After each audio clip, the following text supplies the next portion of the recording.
থেকে আমাদের গাজন উৎসব শুরু হলো। আমাদের এখানে চড়কের দিনে ঝাঁপ হয় আর সামনের দিকে লাগানো হচ্ছে দুর্গা মন্দিরের বড় গেট। তোমরা জানো ধর্মের ঝাঁপ কাকে বলে? 10:30টার সময় বন্ধুদের সাথে বেরোনোর কথা হয়েছে, তাই চটপট খাওয়া দাওয়াটা করে নিলাম। আমাদের আসার আগেই সন্ন্যাসীরাও নাচতে নাচতে চলে এসছে ধর্মতলায় সন্ন্যাসীদের ঝাঁপ দেখার জন্য এত মানুষ বাপ রে জমা হয়েছিল। আর এখান থেকে ঝাঁপ খাবে পুরোপুরি ওই সামনের দিকে বস্তা ধরবে ওখানে। রীতিমতো প্রথম দিকে মূল সন্ন্যাসী ঝাঁপ খায়, তাই মূল সন্ন্যাসী আগে উঠলো, তার পিছু পিছু উঠলো বাউ। তোমরা খালি এখানকার যে এনজয়মেন্টটা ওটা অনুভব করার চেষ্টা করো, হেডফোনটা কানে গুঁজে নাও।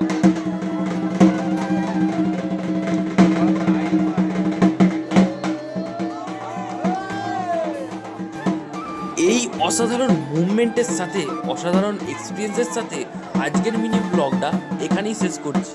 ভালো লাগলে like, share, comment, subscribe, follow করে দিও।